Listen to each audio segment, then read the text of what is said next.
Thank you for being here for the our seventh panel, which is called Activist Intellectual. As you can see, we have a lot of panelists, and we will add two professors who are supposed to be on panel 2 on Thursday, but whose flight was canceled, in fact. So they're sitting over there. So I'm going to introduce the panelists. I'll start with Adrienne Davis. Adrienne Davis is Vice Provost at Washington University and the William M. Van Cleve Professor of Law. She's the founder and co-director of the Law and Culture Initiative and director of the Black Sexual Economies Project.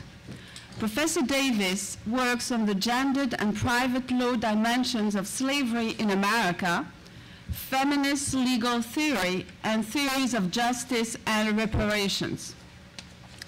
She's the author of Slavery and the Roots of Sexual Harassment, published in the Yale University Press anthology, edited by Catherine McKinnon and Riva Siegel, and The Sexual Economy of American Slavery, published in Sister Circle, Meanings and Representation of Black Women's Work, edited by Sharon Harley, and reprinted in Still Brave, The Evolution of Black Women's Studies. Most recently, she's the author of Regulating Polygamy, Intimacy, Default Rules, and Bargaining for Equality, published in the Columbia Law Review, and Bad Girls of Art and Law, Abjection, Power, and Sexuality Exceptionalism in Kara Walker's Art and Janet Harley's Law, forthcoming in the Yale Journal of Law and Feminism. She's currently working on a paper on regulating sex work. Professor Davis is a distinguished lecturer with the Organization of American Historians and is a past recipient of Bellagio Fellowship from the Rockefeller Foundation. Our second panelist is Dayo Gore. Dayo F.Gore is Associate Professor in Women, Gender, Sexuality Studies and affiliated faculty in the Departments of History and Afro-American Studies at the University of Massachusetts Amherst. She's the author of the recently published Radicalism at the Crossroads, African-American Women Activists in the Cold War, published at NYU Press. And she's editor of Want to Start a Revolution? Radical Women in the Black Freedom Struggle. Professor Gore is currently a fellow at Harvard University's Charles Warren Center for Studies in American History, where she's at work on a new book project, Gendering and Internationalization, for French it's really difficult, it's a very difficult word. Internationalization, the long Black freedom struggle. Our third panelist is Nicole Jackson. Nicole Jackson is a PhD candidate at Ohio State University in the History Department. Her focus areas include women's history, the African diaspora, and Black feminism. She's currently working on a dissertation, For All of Us, Black Women's Community Activism and the Politics of Care, 1975-1985, comparing Black women's community activism in the United States and England. Then our fourth panelist is Mignon. Dr. Moon is Associate Professor of Sociology and African American Studies at UCLA. Her book, Invisible Families, Gay Identities, Relationships, and Motherhood Among Black Women, is a mixed method study of union formation and the family experiences of Black lesbians. Invisible Families will be published this summer by the University of California Press. So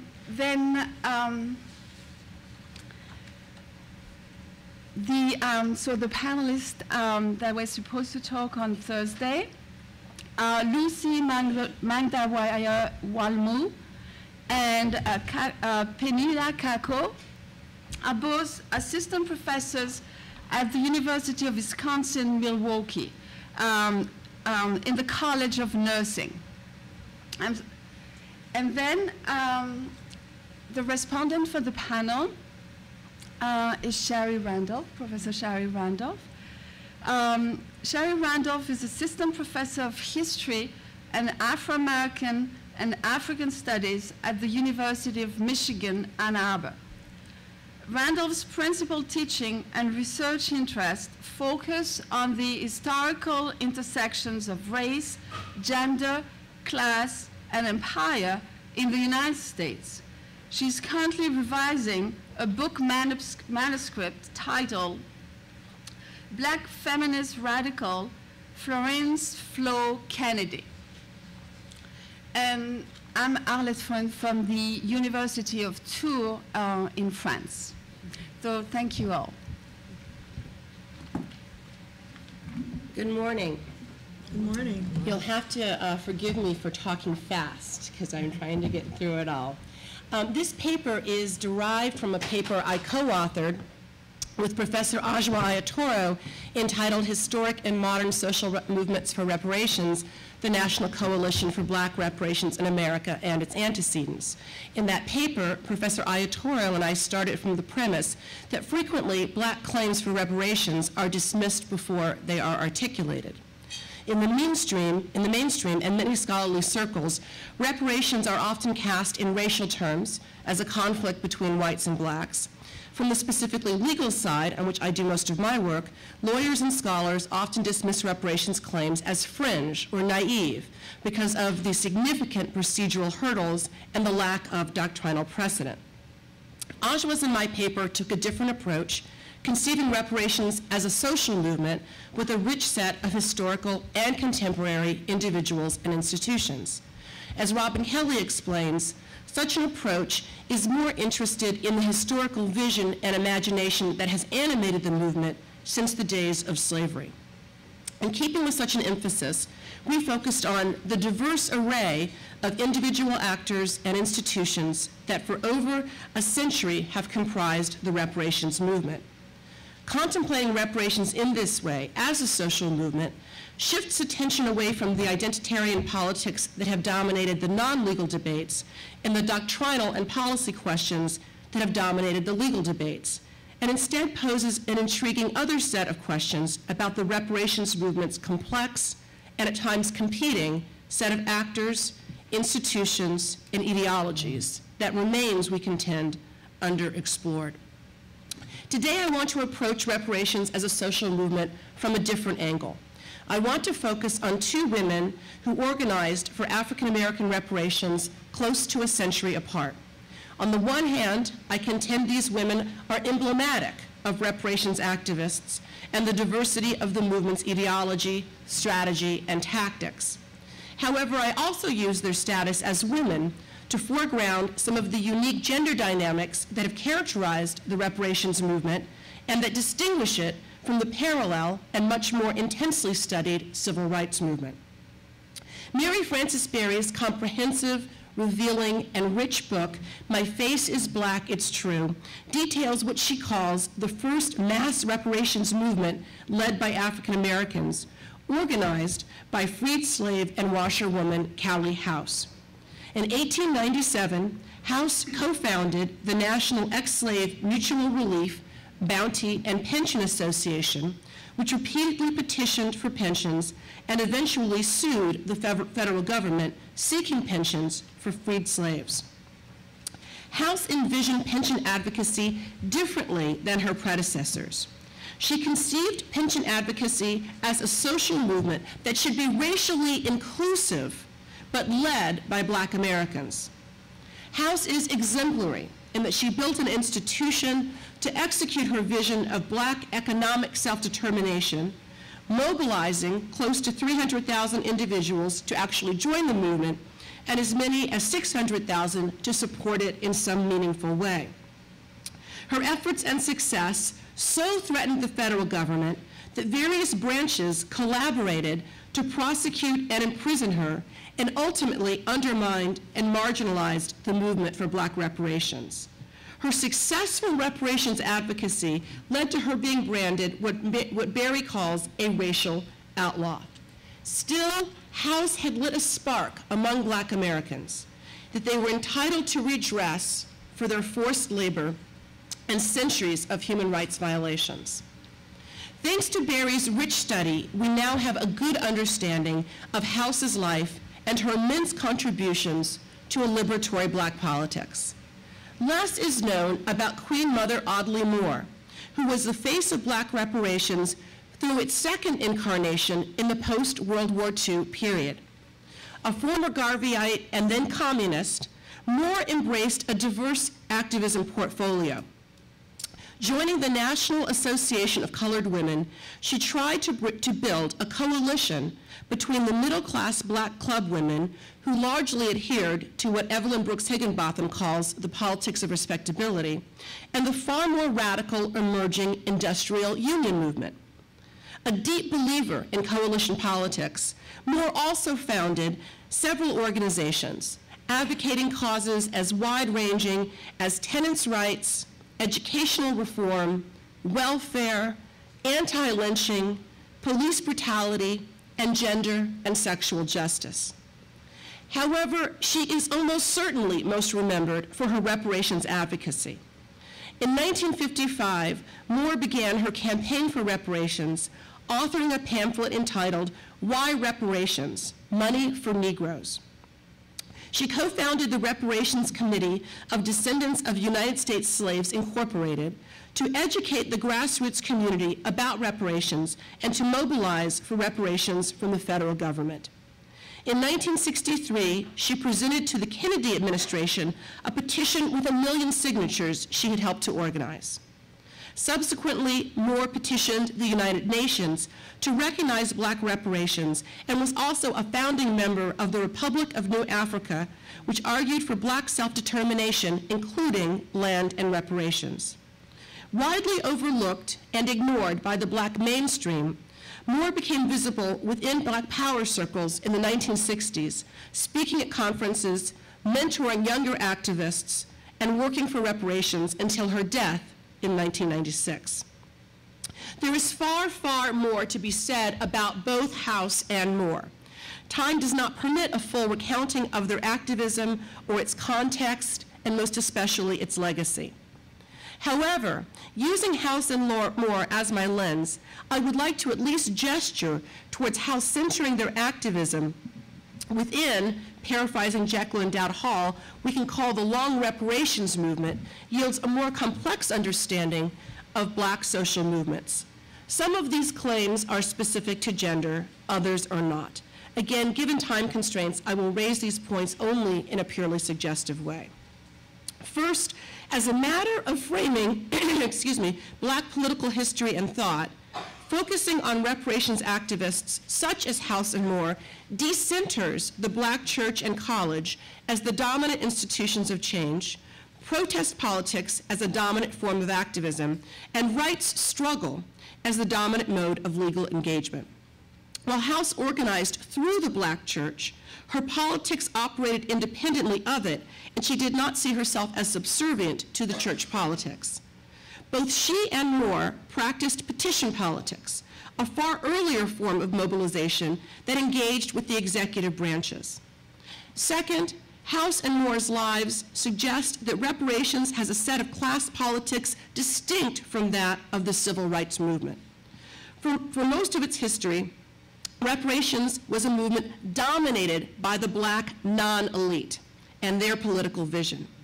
This is distinct from other Black social movements, in which non-elites often struggled with elites who viewed themselves as the public face of Black movements.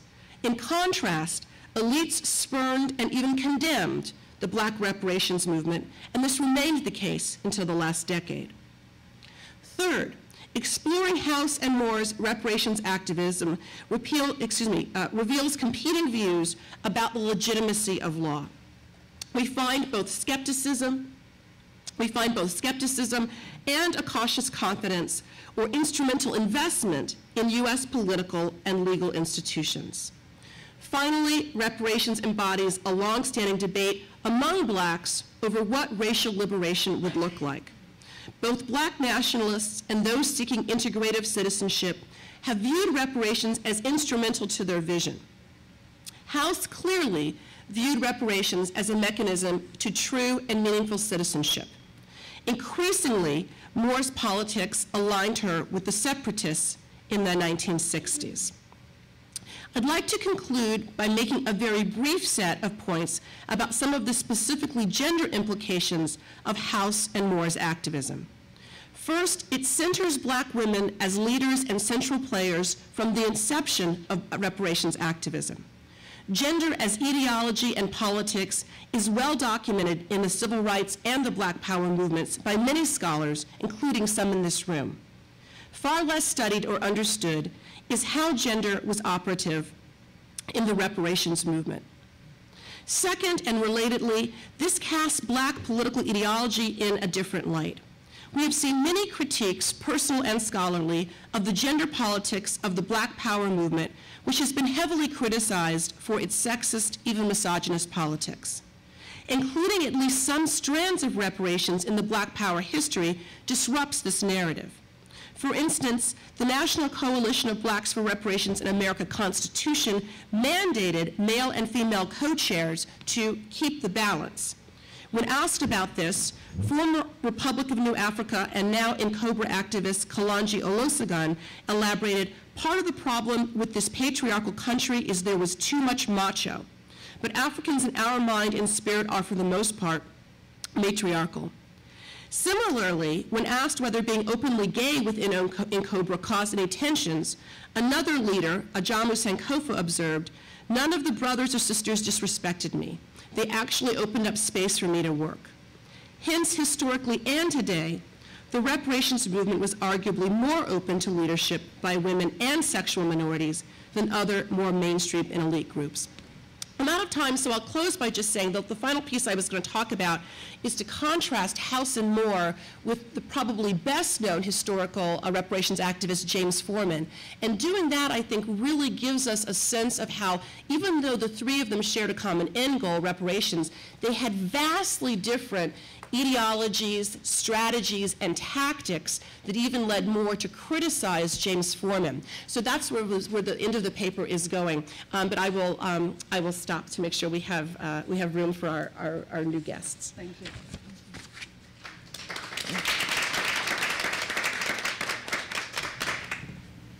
My next. Good morning. Is that good? Can folks hear me? Yeah? Thanks for coming out this morning. I'm on my second cup of coffee, so I'm perking up, ready to go. Now that you set that nice precedent of keeping to time, I'm going to have to cut as I go. We'll see how it goes. The title for my talk today, Driving the Freedom Train, comes from a common organizing slogan used by the National Negro Labor Council, a 1950s labor organization working at the intersections of black civil rights and trade union activism. In 1951, union activist Pearl Laws drew on this trope as she took the floor at the Labor Council's founding convention in Cincinnati, Ohio, to proclaim, I quote, "The freedom train is rolling, and Negro women aren't in the second car or in the third car, but they're in the first car. And more than that, the driver's seat of the freedom train of the Negro people is a double seat. It's got room for the male and the female. And this is the kind of movement this is, and this is the kind of role we're going to fight for and we're going to get. And we're going to get our freedom, and we're going to roll over anybody and everybody who's in the way." Met with applause and laughter, Law's rousing declaration of the kind of movement she was fighting for captures the vision and determination of a number of black women radicals who provided crucial leadership in a range of U.S. black left and CP or Communist Party affiliated organizations during the early post-war period. This dynamic network of women included established Communist Party activists such as Maud White, Marvel Cook, and Claudia Jones, emerging artists including Beulah Richardson, who's probably more well known as Bea Richards, and Alice Childress, and lesser-known organizers such as Vicki Garvin, Thelma Dale, and Yvonne Gregory. Not all of the women could be counted as active members of the Communist Party. Moreover, their politics were not dictated by, nor did they always mesh with CP policies. Yet they were part of a black left that defiantly maintained communist affiliations in the midst of the politically repressive Red Scare of the 1950s, and worked in a number of CP-affiliated organizations who had national offices in New York, including the Civil Rights Congress, American Women for Peace, Paul Robeson's Freedom newspaper, and the Sojourners for Truth and Justice. Thus, these women were all supportive of a left-wing politics, as they called it, and a Marxist-inspired analysis. They shared a common critique of U.S. capitalism as exploitative of workers, and highlighted the role of white supremacy in buttressing a range of inequalities and injustices. Their analysis also carried with it a commitment to advancing women's equality and an internationalist vision of the black freedom struggle. So in my just published book, I really focus on these women, and in addressing them, I try to actually bring a contribution to the ways we think about the U.S. left and add women's experiences to the growing scholarship that's excavating Cold War activism, and showing, as scholar Nikhil Singh argues, a more or less consistent tradition of radical dissent from the 1930s onward. The work also details what Joy James defines as, quote, proto-feminist politics of black women radicals, which in theory and practice asserts, quote, the centrality of racial sexual struggles and analysis often passed over in mainstream discourse. In detailing these politics, I seek to present a broader conception of black women's political radicalism by moving beyond a singular focus on them as behind-the-scenes organizers to center their national and transnational activism and contributions as theorists, strategists, and key leadership. Today, because of time constraints, I want to give you a little sense of their political development in the Popular Front period during the 30s and 40s, and then give you some examples of how they're theorizing, particularly around the ideas of black womanhood during the post-war period. The Popular Front period in the 1930s and 40s stands as a crucial moment for this group of radicals. Most of the women came into political activism through a dynamic U.S. left and black cultural and political militancy that was emerging during this period, particularly in urban centers like New York, Washington, D.C., Pittsburgh, Chicago. The routes to politicization was also informed by intertwining forces of travel and movement, the imperatives of education, and opportunities for paid work available through the U.S. left. Indeed, the Popular Front era not only formed the roots of black women's radicalism, but also provided them with important personal connections and networks and skills for negotiating and challenging much of the troubling race and gender politics that emerged from a white-dominated left, including the continued marginalization of black women as leaders and theorists. And so in the context of the Popular Front, they actually came together as a group and actually built these skills that would be central to them rising to leadership in the 50s. World War II provided an important turning point for this activism, because just as men's enlistment in the war opened up spaces for women in the war industries, it did for women in the left as well. Black women moved into leadership in a number of key organizations, and they often relied on each other to help carry out the work and build networks within the cultural milieu of New York, where most of them were located. For example, Thelma Dale Perkins was appointed as executive director of the National Negro Congress in 1943 as a number of its leaders who were men joined the war effort. And she drew support from a number of seasoned black women activists, including Vicki Garvin and Heloise Moorhead, who provided leadership in the local council of Manhattan, and also a number of journalists and artists, including Marvel Cook and Yvonne Gregory, and the artist Elizabeth Catlett, who were crucial in helping to keep the journal's newsletter alive, and it was called the Congress View. And so you look at that and you see much of the writing in the Congress View. Elizabeth Catlett is the staff artist, so she does all the sketching and pictures for that.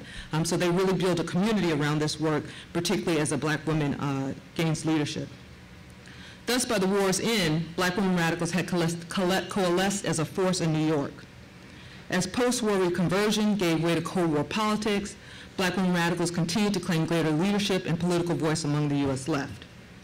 Taking advantage of some limited political openings, black women activists moved from the margins and made a concerted effort to craft an expansive radicalism as they carried out much of the day-to-day organizing and strategizing in CP-affiliated organizations and gained a more visible presence in a range of left publications, So if you look at left publications during this period, like Masses and Mainstream, it's the first place that Lorraine Hansberry publishes a poem. Freedom newspaper is filled with a lot of the writings by Alice Childress, poetry by Beulah Richardson.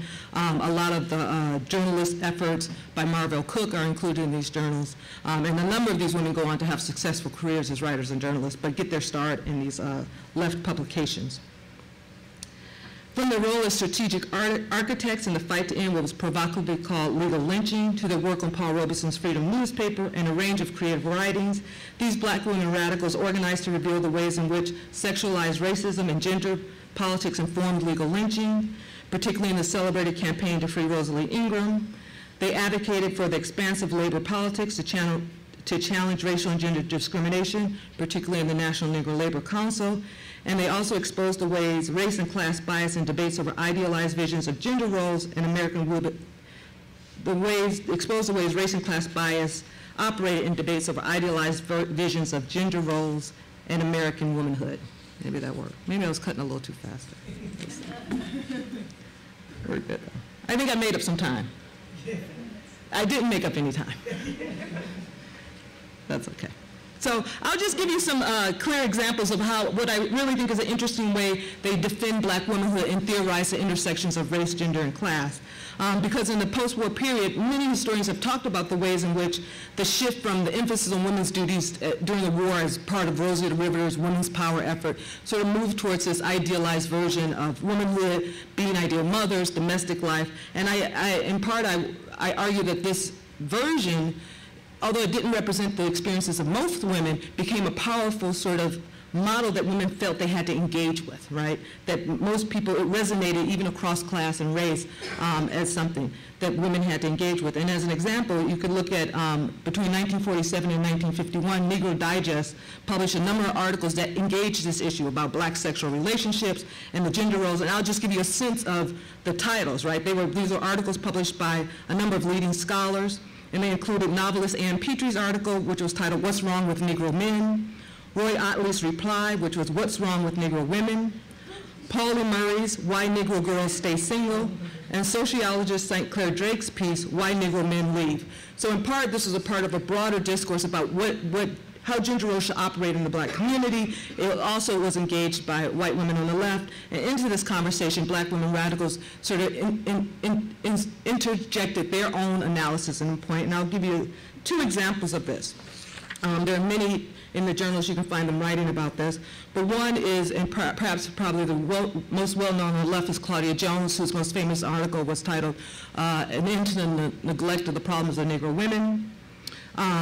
She wrote in 1948 Political Affairs an article that outlined the ways post-war conditions, quote, penalize women from all strata of society. She especially emphasized the destructive impact of post-war constructions of what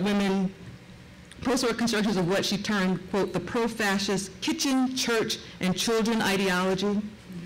Jones viewed these ideological slogans as, quote, primarily designed to obscure the source of many existing inequalities in the social position of women, and as disguised efforts to undermine the, quote, many social and economic advances made by women during the anti-fascist war. In her opinion, such reactionary constructions not only produced limited opportunities for women in the professions, but also represented direct, quote, attacks on women's femininity, her womanliness, her pursuit of personal and family happiness. Yet Jones' analysis went a step further as she declared, quote, the Negro woman who combines in her status the worker, the Negro, and the woman served as a vital link to a, quote, heightened political consciousness, and any effort to challenge these destructive ideologies needed to center their insights. Another example can be seen in poet Beulah Richardson's writings, particularly A Black Woman Speaks, of white womanhood, of white supremacy, of peace. It was delivered in July 1951 at American People's Peace Conference. And in this poem, she began, quote, I would that I could speak of white womanhood as it will and should be when it stands tall in full equality. But then womanhood will be womanhood, void of color and of class, and all necessity for my speaking thus will be past, gladly past. Similar to Jones's historically informed critique, Richardson's poem queried, quote, killing mine and crushing me, what then is the superior thing that in order to be sustained must needs feed upon my flesh? How came this horror to be? Let's look to history. In examining the historically specific constructions of white womanhood, Richardson boldly proclaimed white women's culpability in sustaining white supremacy. She reported to her majority white audience, quote, "How it seems to me, white womanhood stands in bloody skirt and willing slavery." However, she did not use this insight as a justification for rejecting interracial unity, but as an opportunity to change course. Richardson urged her audience to remember, quote, "White supremacy is your enemy and mine," and put forth the challenge, "What will you do? Will you fight with me?" Richardson's poem and black women's writings in defense of black womanhood gave voice to many of the political struggles African American women encounter as activists in racially integrated organizations. Moreover, their explication and theorizing the ways gender identity was inextricably tied to race and class would inform much of their organizing during the 1950s. From the decade-long campaign to free Rosalie Ingram to black women's organizing in National Negro Labor Congress. Such interventions and activism represented an innovative contribution to post-war debates about American womanhood and a profound challenge to much of the white U.S. left's gender politics. There we go.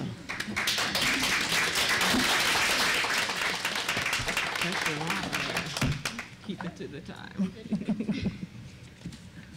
Hi, I just want to thank everyone for being here. It's a really amazing intellectual experience this weekend. So this paper came out of, is an early draft of a chapter for my dissertation, where I'm essentially trying to deal with how England, especially London, has the reputation now of being a multicultural and diverse haven, when just 30 years ago that was not really the case. In 1984, Ray Honeyford, headmaster of Drummond Middle School, caused a firestorm in Bradford, Northern England, when he published an article in the conservative magazine, the Salisbury Review. In Education in Race, an Alternative View, Honeyford attacked what he called the race relations lobby and multiracial zealots who wielded an undue amount of influence over state and local education programs. In his article, he outright blamed Asian and West Indian parents for causing their children's failures and asserts that the English government had been far too tolerant of the whims of immigrant parents. At the heart of Honeyford's article is the belief that immigrant families should conform to the English educational system, not the reverse. His article comes at the end of at least a 12-year battle over the place of black, and in the British context in the 70s and early 80s, this really means West Indian and Asian, of the black children in English schools. At the heart of the debate and underlying much of Honeyford's criticism were at least two related questions. In a multiracial England, who can claim the rights of citizen, and what role does education play in defining those rights and responsibilities? Very often framed as a problem of immigration, how black children were taught, for instance, in what language, and the makeup of the curriculum, especially in a country with a long imperial history such as Great Britain, schools became a battleground. If England transformed with each new shipload of migrants, did this necessarily change its cultures and traditions? And should English children of all races be taught new ways to live in such a world?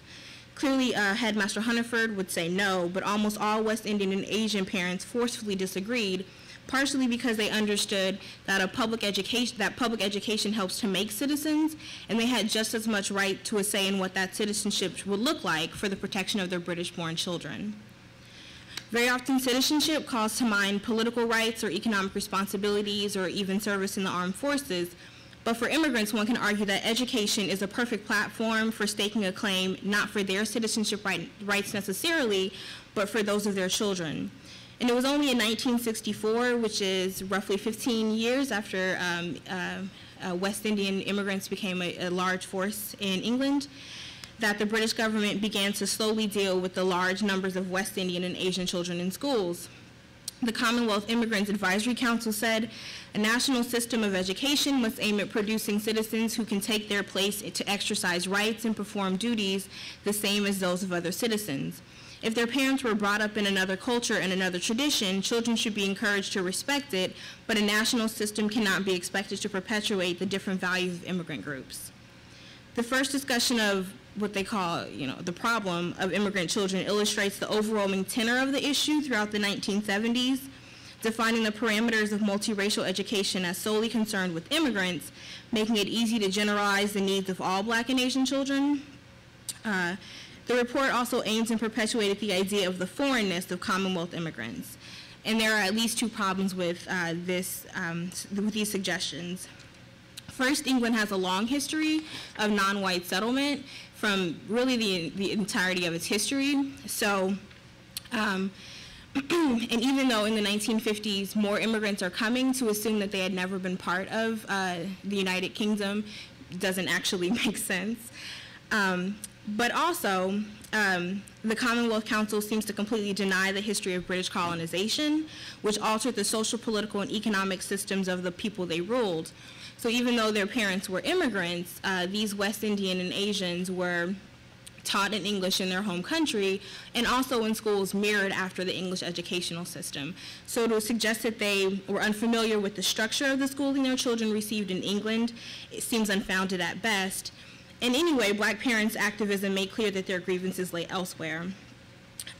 Black parents believe that English public education marginalized the experiences of Black people the world over and did not give Black pupils models of success.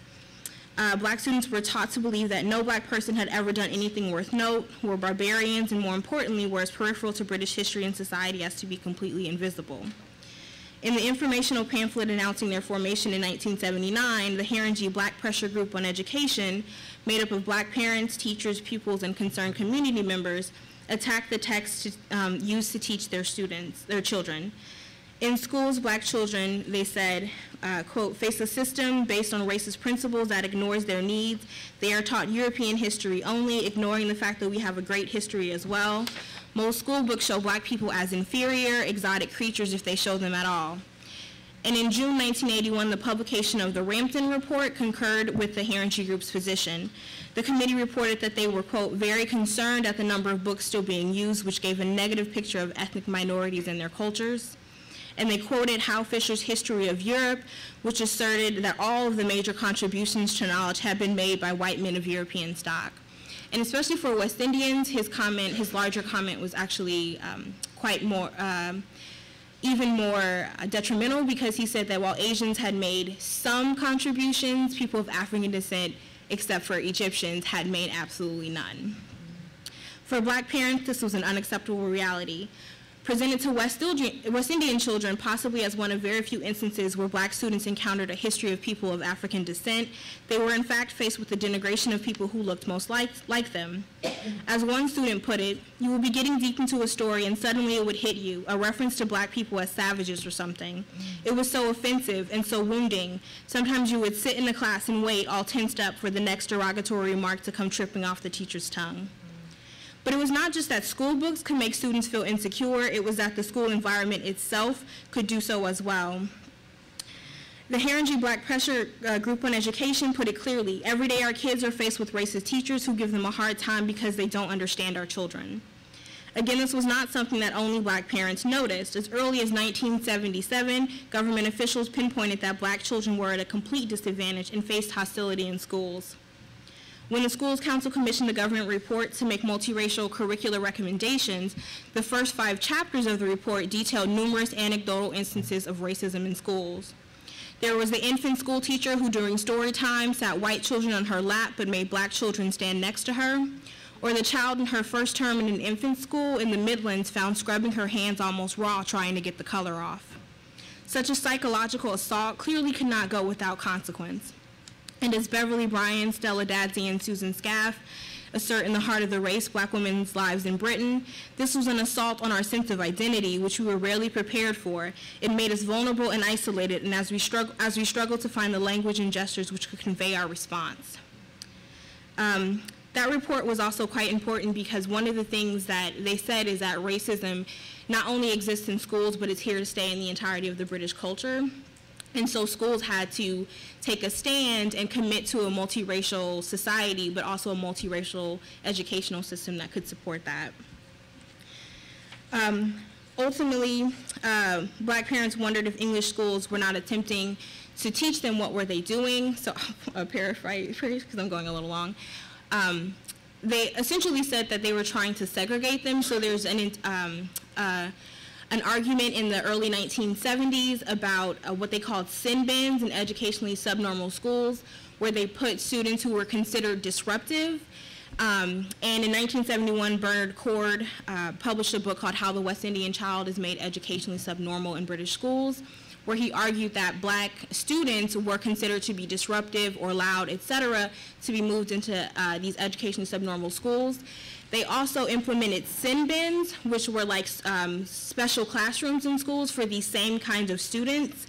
And one of the things, I'll read you just a quick list of things that could get students put in those classes: stammering, nail biting, desk drumming, and oversensitivity, timidity, apathy, depression, anxiety, defiance, refusal to work, lying, stealing, and truancy.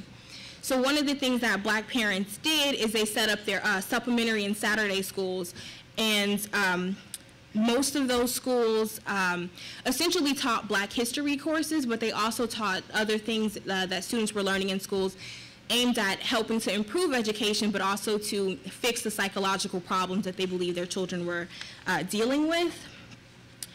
And then lastly, part of what they were doing was to say that there are a lot of reports saying that black parents did not care about their children's education, which is why they were failing.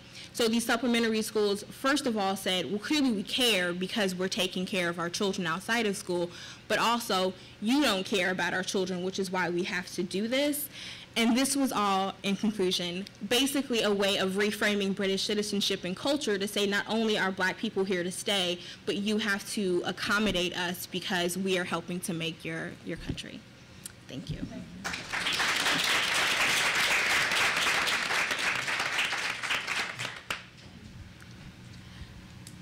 Okay. Hello? I was happy to go last because I live in Los Angeles and I'm still asleep, so gotten to wake up. I had my coffee. Good morning.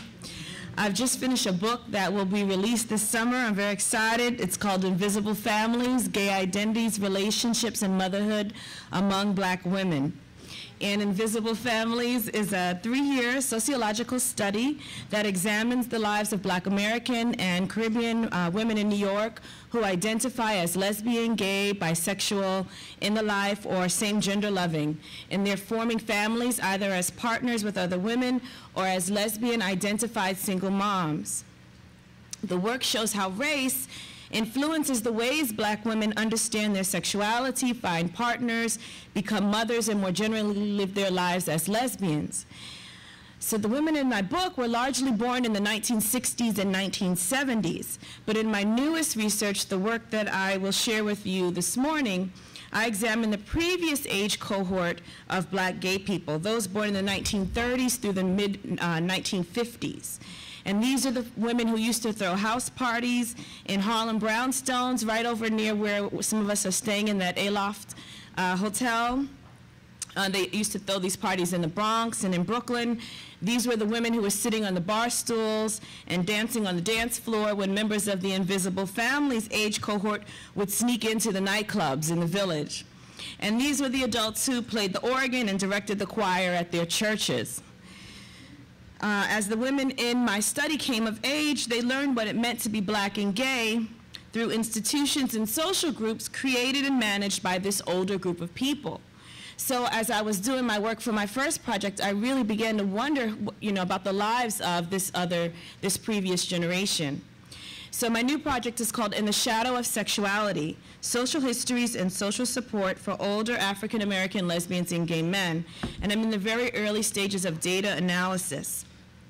In 2009 and 2010, I interviewed 40 Black American and Caribbean older gay women and men to learn how they understood themselves in terms of race, gender, and sexuality in the context of various social movements happening, in the 1950s and 60s and 70s. The larger project also looks at their social supports and health as they age, and it's a 2-city study, so I'm comparing the social context of New York with Los Angeles. But today I'm just going to focus on the life histories of 2 of the women in this study, Jean Jordan and Jackie Brown, these are pseudonyms, who were both born in Harlem in 1940, 1 month apart.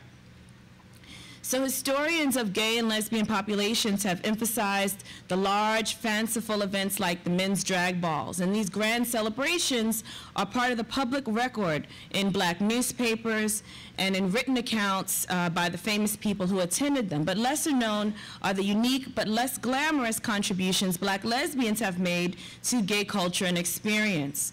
Through important race and class-based cultural traditions, Black women have profoundly shaped gay social life, including the language that lesbians use to describe same-sex desire, the styles of clothing lesbians wear, the types of music that are played in these spaces, and the ways lesbian identities and practices are carried out. The racial segregation of Black communities has meant that these aspects of Black gay life have also shaped the cultures and customs of Black heterosexual communities, or at least communities that are presumed to be heterosexual.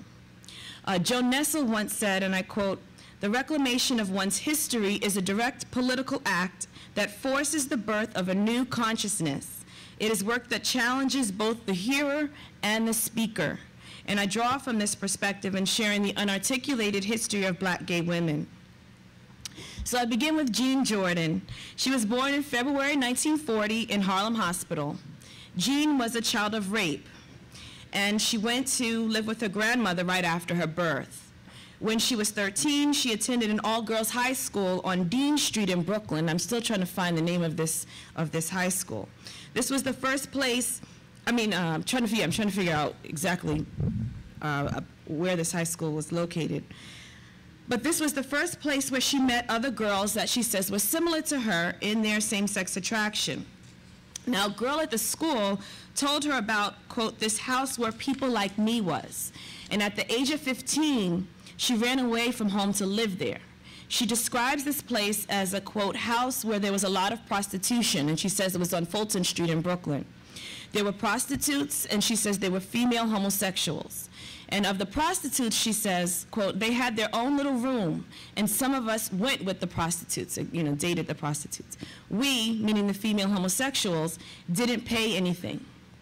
She says she stayed at this house for several years because she didn't want to go home, saying, quote, "home wasn't good for me. I had no other place to go." Now, Jean was what some in the literature might call a rough and tumble, hard-living woman. In her teens and in her 20s. She came to understand herself as desiring women in the context of her relationships with the girls who had same-sex attraction at her high school, the women that she met in the house of prostitution, and in relation to the object of her desire, which were feminine-presenting women. So for Jean, being romantically interested in women meant that she had to look and behave in ways that were masculine identified. She did not know how to process her feelings of difference, and she said she had no one to talk to. So she understood her behaviors in the following way, and I quote, "You are outside looking in, and you don't know what to do or where to go or who to talk to. But then you still want to lean over here to this other side, and it appears that when you lean on the other side, you're supposed to get into some kind of trouble." That was what it was like when I was growing up. My way of thinking was really strange because I didn't understand where I was coming from. Then I didn't want to think about it either. So at that time, I think I was more like a follower. And if everybody was doing something, I said, okay, I will do it too. Now, it's a little cryptic what she's saying, but for Jean, leaning to the other side meant accepting a lesbian sexuality as part of an overall deviance that included criminal activity and truancy. And she talks about some things that she did when she was young that she wasn't so proud of when she was in the streets. For Jean, people who desired women looked and behaved in ways that went against social norms. So she brought these self-understandings with her into the bars and into her lesbian relationships and into the culture. And I argue that these things help to shape an important component of Black lesbian life, which is the gender complementarity that exists in some lesbian relationships. And this is what some people might call butch and femme. In my work, I identify 3 different kinds of gender presentation: femmes, today, femmes, gender blenders, and transgressives. Now, in her interviews, Jean also explains how she came to take advantage of the opportunities that the 1970s offered women to return to school. She earned a high school diploma, then life as a civil servant. She eventually graduated from Queens College, and today she's retired. She owns a condo in Brooklyn, and she's not partnered, but she still has relationships with her extended family. Now, the other person I wanted to talk about was Jackie Brown, or Miss Jackie, as she prefers to be called by those younger than herself. She had a different set of experiences around the multiple oppressions of race, gender, and class in 1950s and 1960s New York. She, too, was born in Harlem Hospital in March of 1940, exactly 1 month after Jean, and I'm not sure that they even know each other. She says that the women of her era and of her mother's generation kept secrets. She did not even know she was adopted until she, quote, got up in age and had to get a passport. So as with Jean, we have an uncertainty around her birth or the full circumstances in which both women came into the world. Now, Miss Jackie lived with her adoptive mother, an auntie that she suspects may have been her mother's lover, and 7 adopted siblings. Miss Jackie was well integrated into Harlem life and her family, and she told me, my mama always said, the village is watching. So there was Miss Evelyn that lived to the right of us on the top floor, who could see our school from our window ledge. So we couldn't play hooky too much because Miss Evelyn was going to tell it. Then you had Miss Stewart that lived around the corner. My mama had a candy store, so everybody on 8th Avenue knew Mrs. Brown's children. My mother was a cook, so she cooked for the Apollo Theater for the backstage guests. So that gave us another exposure, you know, running meals over to the theater and not knowing who we would meet. She spent her youth selling dinners to neighbors, running numbers for her mother, and just as a side, a number of these women were number runners or had mothers who kept the bank for the number runners. Very interesting. And also singing in the church choir. So in the sense of having a family and a sense of belonging, she had a talent that was recognized in the church because she sang, and she actually toured professionally in the Chitlin circuit with various gospel singing groups, and one of those was Alex Bradford and the Bradford Singers in 1959. So she understood her upbringing to have nurturing components, which was different from, you know, the experiences of Jean. Now, Miss Jackie's relationship with the church and with gay life was interdependent. She tells me of a park in Harlem between 119th Street and 124th Street, bounded by 5th Avenue, and I actually went by that park while I was here. And she says that people would hang out there after church, and she says that was your gay spot. All your funny folks met there in that park because that park opened the pathway to all your big churches. So when we played hooky from church, we all went to the park. In that era, you could go to the park, sit there, talk about church service, and see who was at church. We called it the little connection spot. You stayed there until it was time to go back to church at 6 o'clock. So you get your hot dog and sauerkraut, and you sit out there. We thought we were grown. Smoke your little joint, drink your little Thunderbird, smoke, and then talk about the goodness of God. And then we would leave and go back to our church. We got out of church about 9:30, 10 o'clock. They had this bar on 125th Street. No, she says on 125th and 8th Avenue called the Apollo Bar. Right across the street from it was Daddy Grace Church on 125th. That's where we would all end up at. So her life represents a conduit between the church and black gay social worlds. Now, religion has always been important to her sense of self, her emphasis on Christianity, her faith in God, and what she has done throughout her whole life is witness to other gay people about God's acceptance of themselves as full people. And even today, I went to her 70th birthday celebration, and she continuously has relationships with folks in the bar. She brings them over to church, and I guess sometimes they go back out later at night. So I have to end. But I see the influence of black religious faith in several aspects of black gay social life. So, for example, at black gay pride events, there's usually a gospel brunch, and many times there's a church service that the pride goers attend. There's lip syncing by cross-dressing men to popular gospel songs, and the pride goers know and they sing these songs along with the performer, sometimes breaking into a shout or a pretend shout, or participating with a soul clap to the music. And then you look at the music that the DJs play. They incorporate songs with gospel lyrics into house music beats. So to fully understand and analyze the life histories of people like Jean and Miss Jackie, we have to understand the social context of black life during the 1950s and 1960s New York. So this was a larger era of fear and suspicion. It was a time of legal prosecution for individuals who were perceived to be gay. We also have the different black freedom movements and women's liberation movements.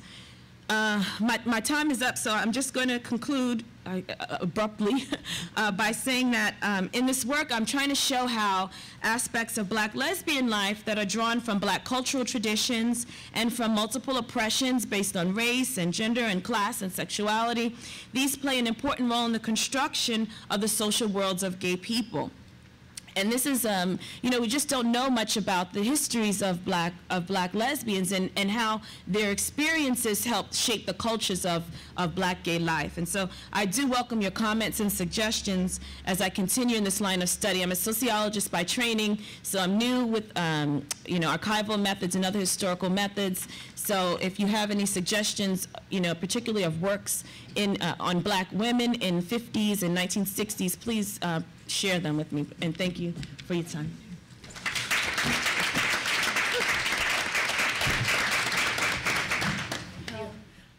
We too would like to reiterate our gratitude to the conference organizers for putting up such a wonderful conference and your graciousness in accommodating us with these wonderful presentations, which we don't quite fit too much, but hopefully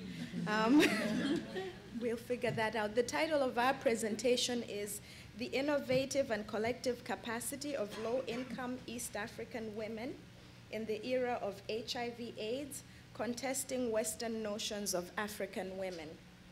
And we, our research is with our colleagues that were not able to make it, but our mentor is Dr. Patricia Stevens, who many of you might know as a very renowned scholar in the area of marginalization and women in the US, both in the US and in Africa as well. And the reason, you know, we as scholars have used feminist theorizing in our research and as a framework and as a lens to look at how we conduct our research with African women is because we've noticed that African women in the media and in literature have been characterized from Eurocentric and hegemonic discourses as poor, illiterate, lacking agency, victims of oppression, patriarchal societies and traditions. And so we try to depart from that kind of characterization of African women in our research and in our analysis and our writing. The philosophical underpinnings that guide the theorizing of women's experiences and lives is critical to the formulation of health interventions that will make a difference in women's lives. And as nurses, we feel that, you know, it's important that we use methods that that focus on women's strengths and value them as human beings, departing from the discourses that have come before us that are very colonizing in nature. And so we seek a framework that contextualizes African women's experiences historically and sociopolitically. We also look for frameworks that value women's autonomy and their capacity and also ultimately maintain women's dignity. And so the study that we focused on in writing our paper for this conference was the research is based on two qualitative studies that we did. Dr. Kako conducted a study in Kenya and I conducted a study in Malawi, and we analyzed those data together. The study that I conducted, I interviewed 72 women living with HIV, and it involved focus group interviews. And Dr. Kako did interviews in Kenya with 54 women. It was a longitudinal study with women living with HIV, and she did individual interviews. And the broad purpose of both studies was to explore the intersections of HIV, gender roles, and gender-based violence in the lives of women. Many people generally know Malawi because of Madonna, not in this room, of course, but just to provide some statistics, Malawi is a country with a population of about 13 million. The HIV prevalence is about 12%, and that's one of the highest in the world. The gross domestic product is per capita $900 annually. And Kenya, both countries are in East Africa. Kenya has a population of about 40 million. The HIV prevalence is 6.3%, and the gross domestic product is $450 per capita. And, these statistics are really relative, and they're underestimated within certain populations. For example, when we look at sex workers, the HIV prevalence among those populations can be up to 70%, depending on, what community you're in and other factors as well. And so Dr. Kako will talk about the findings more, but we identified in our analysis 3 recurring themes that spoke to women's capacity and challenged the common depictions of African women. The 3 themes that we identified were women's knowledge about HIV, their resilience in the midst of hardship and suffering, and women's collectivism.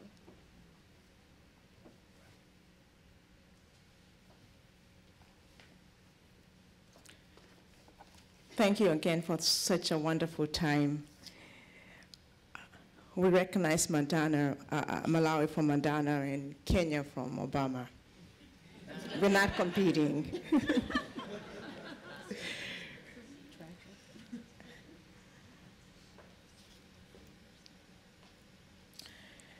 By analyzing our findings and talking to the women in both Malawi and Kenya, we recognize that local women do have their own subaltern knowledge. And as depicted by some of the comments from our women, taking the post-colonial feminism approach of focus groups and narratives, we focus very much on the narratives, and especially for these 2 narratives that you're looking at, as I quote, one woman declared that there's nothing like the time when we were digging up. Now, it is over. We take porridge in the morning and we take medicines. We stay until the evening is when we may get some food, maybe at 4 p.m. But it is a must that we take them, the medications. The women have a great understanding of the role the medications are having in their own lives. Yet they try to utilize the same knowledge as they perform the duties that they need to perform in their villages. The next woman gives a little more details as to other things that they attempt to do to continue to keep up with their medications. This woman said, I use herbs like aloe vera and other herbs. They're good for bathing. It has leaves which look like tea leaves, and when you boil them and bathe with a solution, it clears the malaria. This is a depiction of women's knowledge, utilizing local knowledge that they have with an illness that has pervaded their societies. Yet, in addition to the RVs that have done tremendous work for local women, they are also utilizing their folklore knowledge of what works for them and what has worked in previously. In addition to the knowledge that they have utilized to deal with this pervasive pandemic, from our findings and talking to the women, we noticed that women are very resilient in how they deal with their hardships, and despite the fact that they are dealing with chronic disease and acute disease emanating from the HIV. And we chose pictures because pictures do speak 1,000 words in this depiction. And this particular woman declared, you know what it feels like to have no friend at all. Friends went and they stopped coming to my home. They think you're going to transfer it to them, and they see you as useless. They take you as being different, and they cut you completely.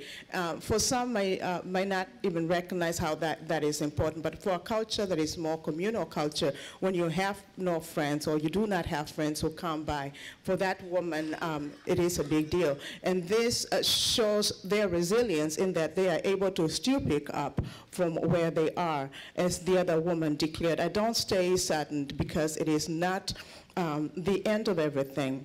No, it is a beginning of a new life. For the person who is able to reason well, it is the beginning of a new life. And they depicted themselves as beginning anew with this type of living. The other aspect is the women collectiveness. This woman declared, I used to fear death and that I will die and my children will be left like that. But these days I feel okay. I was encouraged and I started feeling good and free. When I went to the support groups, I met many people who expressed themselves, how they are doing. I saw that many people were so open and they could tell their story with no worry. I became encouraged and I'm settled. This speaks about the women's ability of being collective and utilizing collectiveness as a way not only to help their own families or their own lives, but as a way of encouraging other women. And I do want to just read a little bit of a discussion, because I don't have a whole lot of time, but we wanted to bring the faces of the women to you today. The analysis of these findings of these two studies show that women in both Kenya and Malawi are living with HIV, but they are knowledgeable and they are resilient and they demonstrate the capacity of engaging in collective organizations. They have the ability to pull up the knowledge they have to plan their own healthcare interventions. And by this, we want to emphasize that these women do possess subaltern knowledge that needs to be acknowledged and could provide critical, or prove critical to informing healthcare and social policies. And in conclusion, because I have 1 minute, we want really to also emphasize that and conclude that these women are really not victims. They're not victims of HIV, or nor are they victims of their own circumstances, but they are survivors. They have risen above their socio-economic, environmental contexts to actively come up with innovative and creative solutions to the challenges they face every day. And they are knowledgeable and they are active participants in shaping their quality of life. Hence, as a result of this, we affirm that feminist theorizing needs to be based on women's strength if they are to be effective and at the same time appreciative of the values of African women. Thank you very much.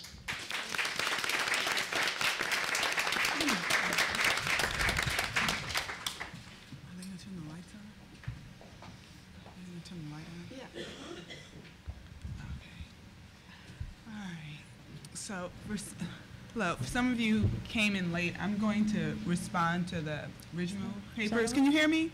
Can everyone hear me? No? Can you hear me? You said it would work out. All right, so my name is Sherie Randolph, and I'm in the working group for the Bewitch group, and so I'm going to respond to the original panelists just so people understand that I'm not leaving anyone out. So I was very excited to read these papers, and they were very interesting and just covered a broad spectrum of work that we've been talking about in the group as we've met over the course of the year, actually a year and a half. The panel centers Black women as intellectuals across a broad geography. These papers gave a history of Black women's thought and culture and mapped the distinctive concerns and historical forces that have shaped Black women's ideas and intellectual activities. Specifically, they have given us a range of ways of looking at women's leadership and ideas about religious culture and politics, and specifically the history of Black women's racial, sexual, or social thought. Similar to many of the papers, so many of you have been here the past few days and have raised many of the same issues. Part of this is recovery of lost voices, even though, as you can see in Dayo's paper and many of the papers, that these women weren't lost in their moment. Organizers were very clear that these women were there. They were very clear that they were active and leaders and participating in these struggles. They focus in many ways on biography as an important way of understanding these lost stories. They're very interested in the way in which Black women were purposeful thinkers as well as doers. So they were purposeful in creating their knowledge and either interacting with other groups or disseminating that knowledge. They therefore played a significant role in post-war organizing. In Mignon's paper, she says something that I thought was very interesting, and I hope we can talk about this more and parse through it. Black women were central in the creation of a gay social life that we didn't see before in many ways, and the creation of distinct movements and struggles. The themes that came up in all of their papers, again, was intersectionality and to varying degrees. So we see race, class, gender in some ways, race, gender, and sexuality. So various things fall out of the framework, various things come into the framework. All of these women attempted to navigate the complexities of community and organizations, either a community of women, a community of church, community at the park, the community wherever, the community in left organizations, and create different ways of understanding these communities. Even though I think because many of the women were rushed, but I had an opportunity to read their longer papers, many of these papers also discuss repression by the state in different various places where repression happens and how they challenged it and sharpened their political perspective as a result. And repression that either came from the home and internal organizations that they were building as well. Lastly, what I thought was really interesting about many of the papers, they talked about how black women were creating a kind of comprehensive radicalism that isn't just about black women. And I think that came up in many of the papers. Either they were in organizations that were interracial or didn't just have black women, and they're trying to create a politics that understands that while centering black women. So I have a question, because I want us to have time, because there were several panelists, and I want us to have time to engage and for you guys to maybe flesh out some of the pieces you weren't able to talk about. In reading all of the papers, one of the things that I wondered about pretty much this whole conference as it deals with some of the papers, how do you make a distinction between just engaging black women's history from your various disciplines and engaging black women's intellectual history as a distinct project, a project that either was furthered by the process of doing this paper, or had you thought about these things as different? So anyone can answer that. Mm-hmm. Okay, thank you. Thank you. Oh, you want to clap? Yes, I wanted to clap.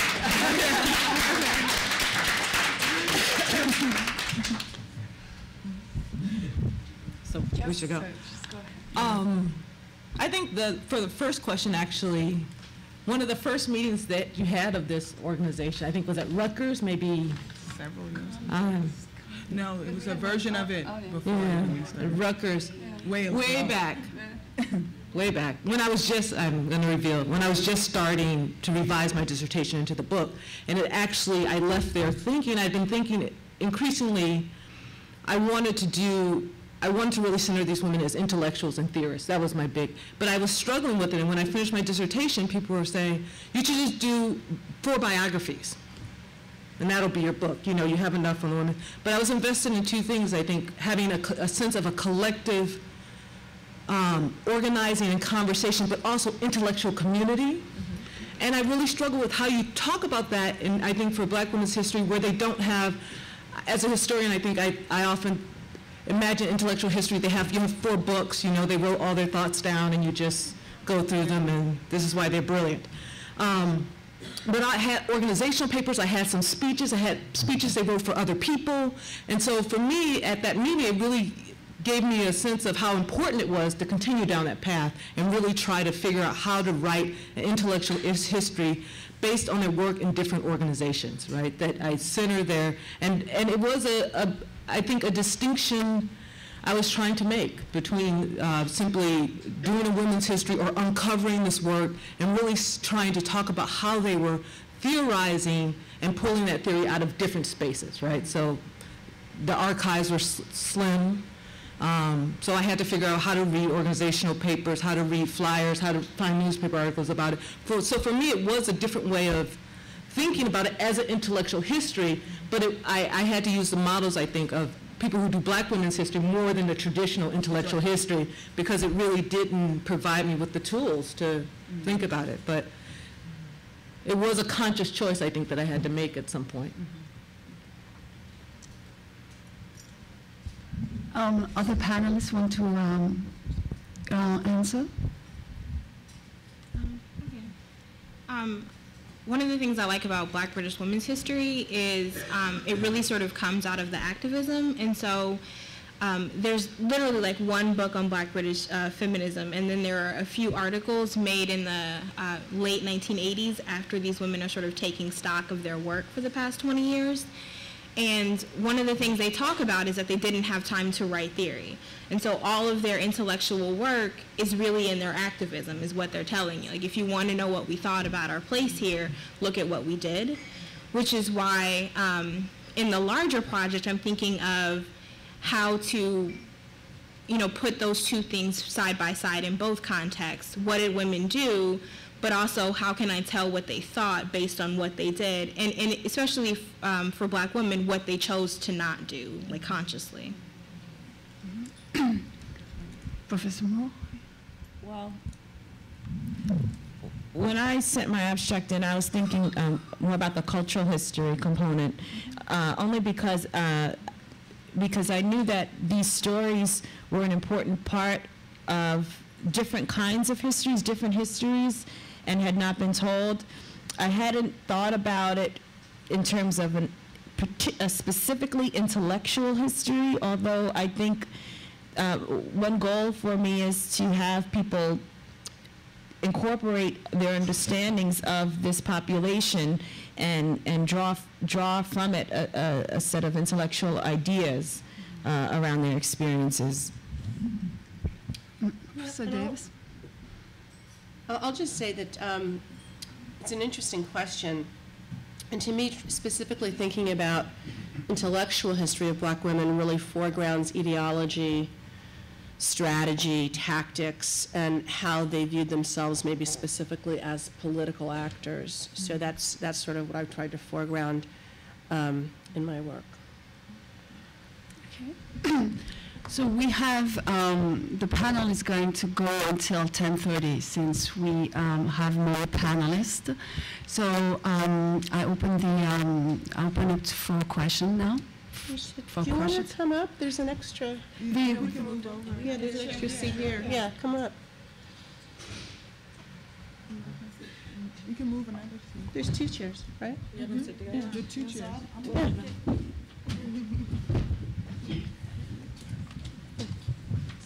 Okay, so I have a question.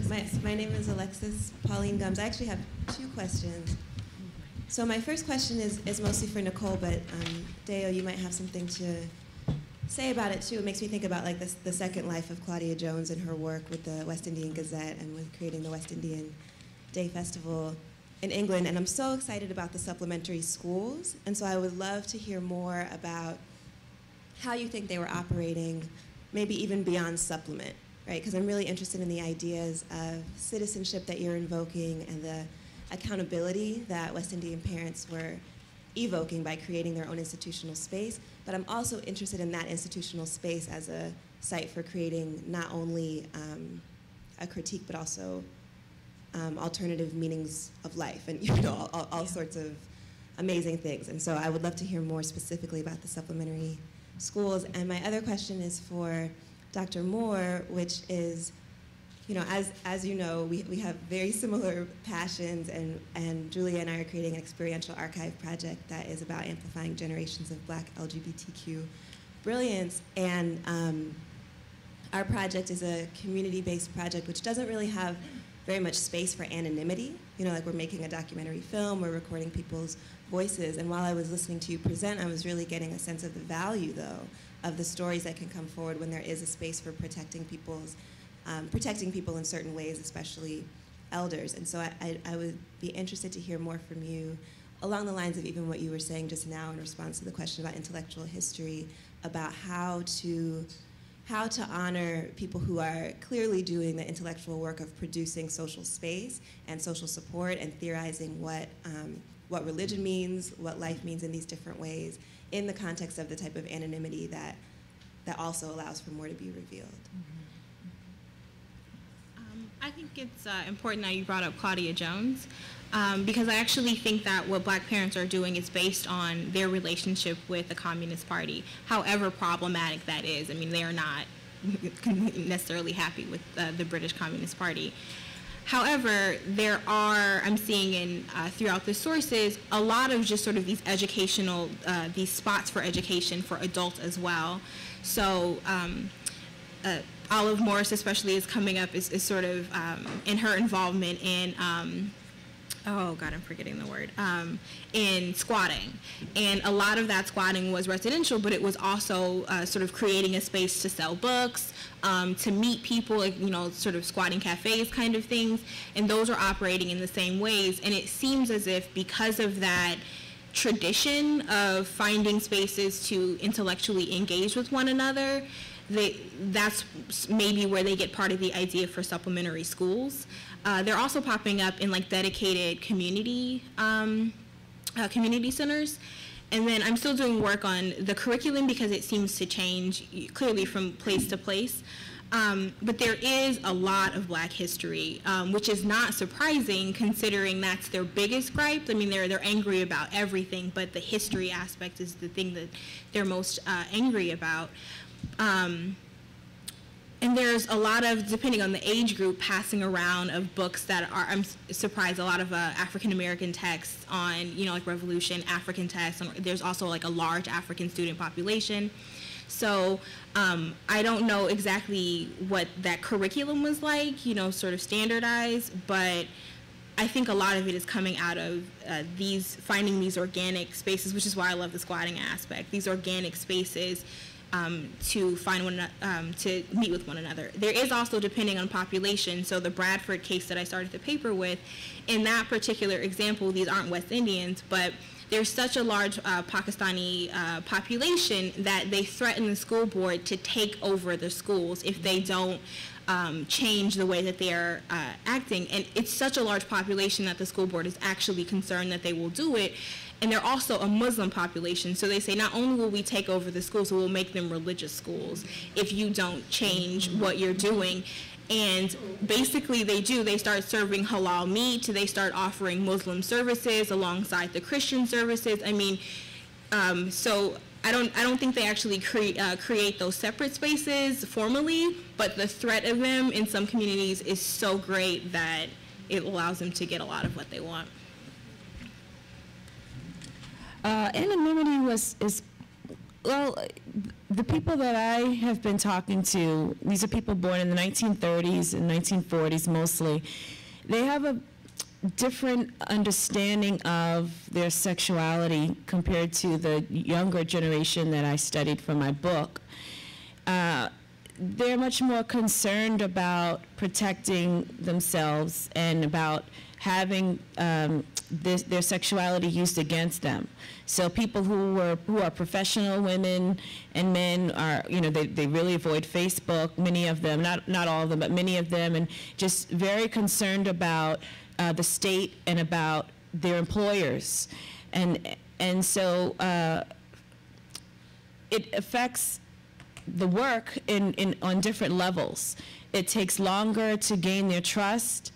You know, people are not so open to talking right away. I had to rely on people who would physically bring me to the elders and say, this is a good person, you can trust her. And they say this is her partner, they do this and that, so that they understand that I'm part of the community. But even with that, if they haven't seen me before, it affected how much they were willing to share in the beginning. And of course, anyone who's ever done interviews know that as soon as you turn off the tape, they have a big reveal, right? Something really, you know, integral to the story that they didn't want to put on tape. So I definitely say, I mean, my goal eventually is to do some filmmaking. I live in LA now, so this is something that people tend to like to do. But it takes some time to build trust. But they do want their stories to be told. So that, I mean, it was a sense of urgency about it. And so these are elders, Black elders. They'd fix me dinner, and you know, they have all kinds of interesting artifacts around the house. And they wanted to share that, and they wanted to share themselves, but they were torn with this, you know, fear and just comfort levels. So it's a project that takes longer to do.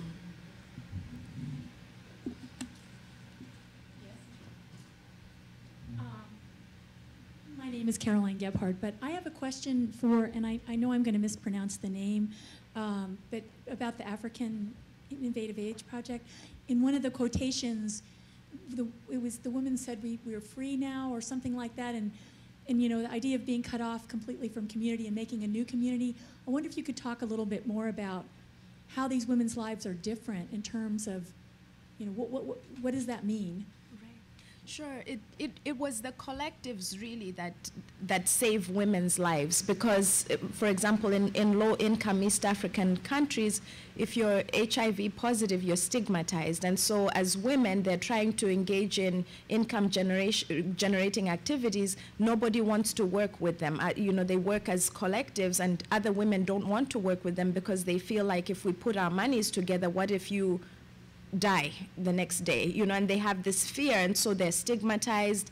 And as Penny talked about, they're not, you know, people tend to eat together, eating from one bowl, and women talk about how they're not allowed to be part of that bowl to eat together. And as she said, you know, it might not hold significance for us here in the West, but in a community, you know, especially, and that has translated into African American culture, you know, people live as a community very much so. And so eating from the same bowl, when someone rejects you to say, well, you cannot eat with us, that does something very deep, you know, to you emotionally. And so women were able to now get up and say, okay, you know, I have this illness. I think she might also have this illness because she looks sick. And so they would go to her and say, you know, I have this illness. I went and got tested. I'm positive. Why don't you go to the clinic? I'll come with you.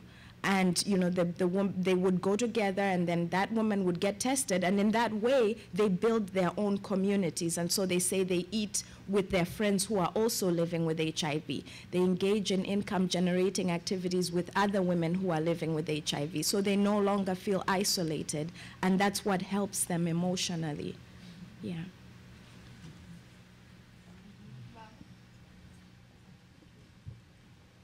Thank you, and good morning to everybody. And I just had a quick comment for Mignon on this really important work that you're doing, and I'm really grateful to hear that you're going back in time. I'm even more grateful that your definition of elders does not yet include me.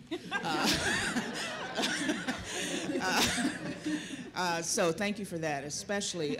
But I think that the potential here, and this is actually going back to Sherry's question, the potential when the second project is done, and I know it will take a while, is that it would be possible then to begin to build an intellectual history of how Black women think about sexuality in a way.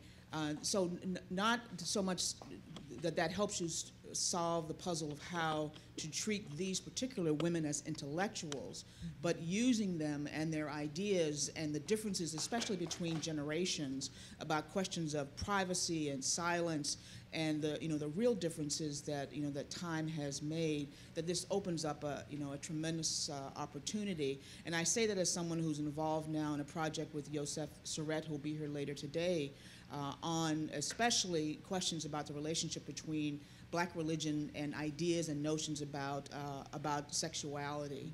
And so it was very interesting to hear your very vivid description of the seamless moving back and forth between the park and the church and Thunderbird and the I guess communion wine or whatever. And so there's a rich picture here of a variety of communities. So I would just want to encourage you to think about the work that you're doing as perhaps being foundational for a body of work that may emerge and build on it. So just wanted to kind of encourage you to keep at it and to thank you. Oh, thank you very much. I appreciate that, Barbara. I have to say, when you collect this kind of raw, I'm a sociologist, so raw data is what I would think to say, but people are sharing their lives. They may have a particular understanding of their own experience, but at least for this generation, they feel very isolated and they don't know necessarily the connections that between their experience and the experiences of others. They feel kind of, when they think back on that time, it's a very, very isolating time of uncertainty and not being able to name things, name feelings, name experiences, and being able to record that, so you have on one level oral histories and recording what happened and their experiences. But then it's up to us as the researchers to begin an analysis of that, and how we do that is, slippery slope, because if you don't enter that work with an understanding of the multiple identities and experiences of that group, understanding what Black women were experiencing during that time, what gay people were experiencing, people who, all these different statuses. You just have to be careful. You want to get it right. You want to get the analysis right. And so when I record these histories and then offer my interpretation, I feel it is important work to be laying that foundation. But it's you just want to get it right, if there is a right, a right to get.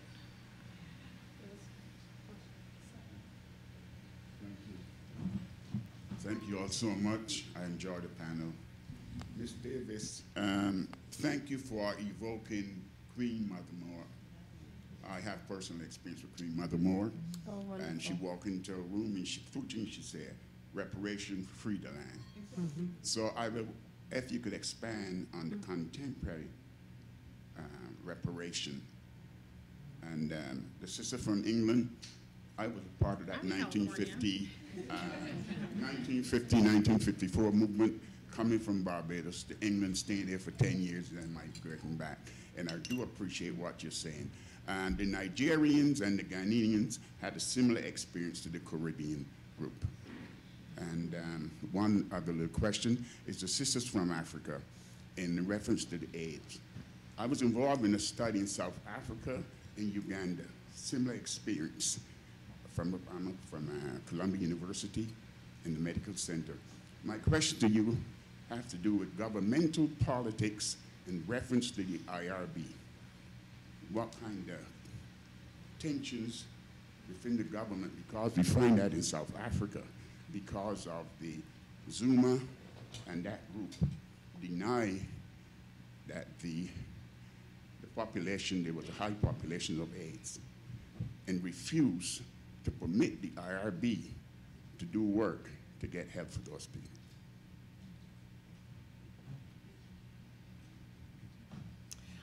Thank you for your question. We need a lot more research, scholarly research, to be done on Queen Mother Moore's life. My comments today were taken from a larger paper, which I can get to you. It's available online for free. And in that paper, we actually contrast, we situate Queen Mother Moore, Callie House, and James Foreman within the contemporary group INCOBRA. I don't know if you know INCOBRA, the National Coalition for Blacks for Reparations in America. And so we interviewed 7 of the founders of the litigation committee. So we interviewed, you may know some of these people, Kalanje Olosagan, Ajamu Sankofa, Dorothy Benton Lewis, let's see, Rosalind Prudhomme, Leonard. So you probably definitely know, if you're from New York, you probably definitely know Rosalind Prudhomme and Leonard Dunstan.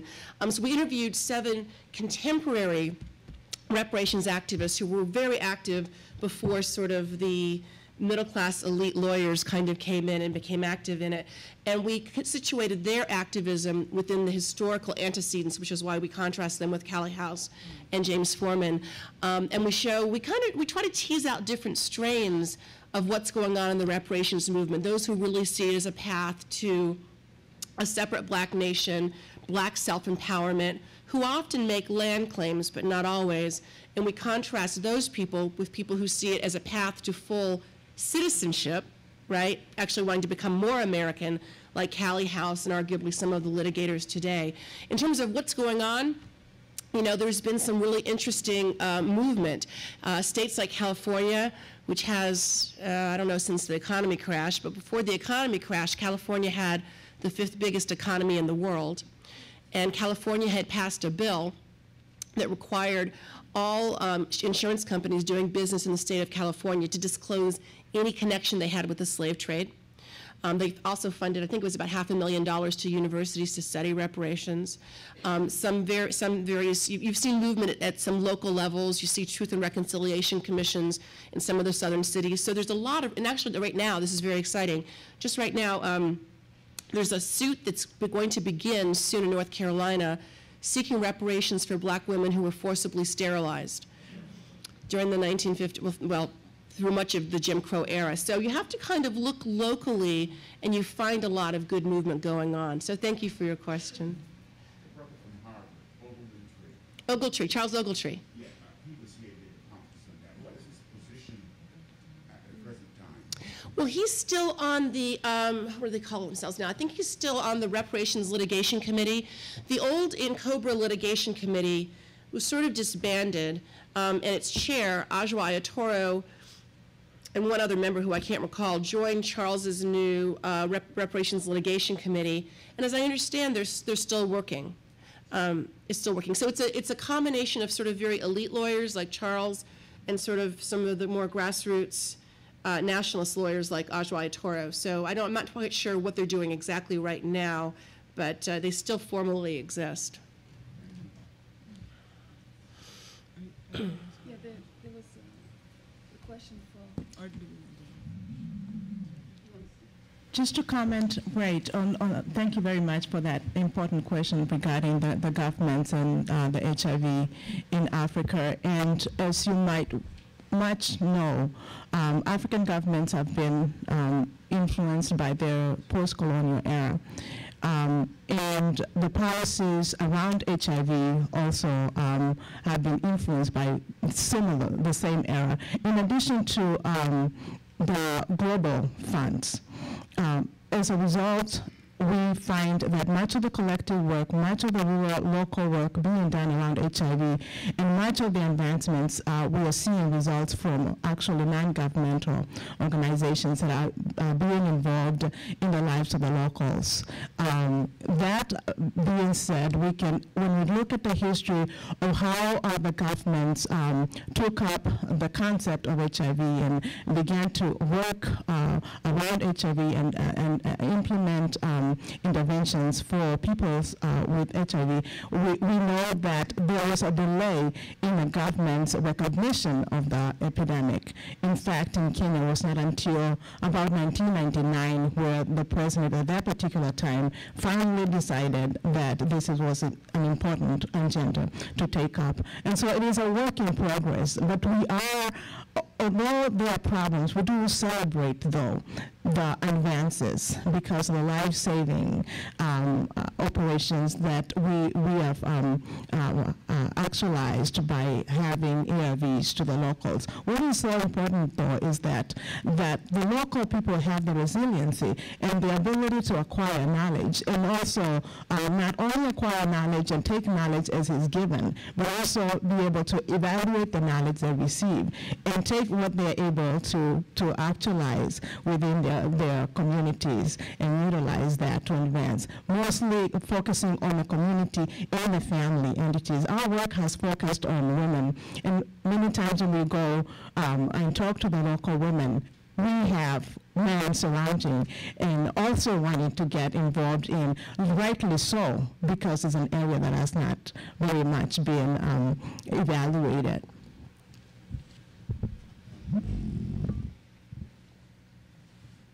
Hi, I want to thank all the panelists for the papers. I really learned a lot from this panel. My question is for Dayo Gore. I was really struck, and I really love the way that you're asking us to think about the popular front differently through the framework of Black feminism, but also the cultural front. And I was really struck by Elizabeth Catlett and Richardson, and wondering if you could say more about the themes or common strategies in that moment of like Black feminists' work to push anti-capitalist movements forward, but particularly their cultural work and how that like engaged with the other kinds of intellectual work where there are particular strategies or unifying like themes in those kinds of cultural productions. Yeah. Thanks for the question. I can't hear myself. Is that good? Yeah. All right. It sounds strange. I found it, part of why I wanted to tell a story about a network of women instead of individuals is that when you put them together, you really do see the ways in which a lot of, say, the poetry that Bea Richardson writes, is all framed around organizing campaigns. So she has a very powerful poem she writes called The Revolt of Rosa Ingram that is about this campaign to free Rosalie Ingram, who's a widow, an older black woman, a mother, and a widow who is accused of killing this white man on their land. And it has undertones that he was sort of sexually assaulting her and things like this. And so she writes this very powerful poem that's all about having been involved in that organizing, right? So then in one context, you could see it as just, particularly because she later becomes much more well-known as an actor, and Guess Who's Coming to Dinner and things like that, and as a poet later, that you could see it just as a part of her building her work, but when you put it in that context, you do see it as a part of this larger intervention these women are trying to make around really challenging the ways in which legal lynching often centers the sort of violence done to black men, but rarely talks about the ways in which black women get lost out of that triangulation between sort of black men as rapists, white women as being ideal, and sort of white men as the protector. And they're really trying to center black women in that, and you can see that in a number of their writings in that poem, as well as their organizing. And so, and there's really an overlap between the women being in cultural sort of groups and doing this as their work, but contributing to it in an organizing fashion. So I think that is one of the interesting things that I sort of drew from that work. And people write about it much more as a cultural politics. I mean, there are some works that look at sort of black cultural work during this period, but I think looking at, particularly for black women, it together shows the conversations they have. And I think another interesting thing that happens, say a figure like Alice Childress, who later became well known as a writer, in some ways tried to, and I think Mary Helen Washington's work shows us, tried to create a sense of herself as an individual actor later, and for reasonable reasons in the midst of post sort of Red Scare. But what you really see when you put her in this context is the ways that even her writing later is informed by this community of women who are doing organizing around sort of domestic work, right, which is a major theme she writes about. But you then see it in women who are doing their dissertations on it in the 30s, then are writing poems about it, then are doing journal articles about it, then are organizing domestic workers to sort of unionize. And you can see sort of the connections in that more clearly when you put them in this community together. So.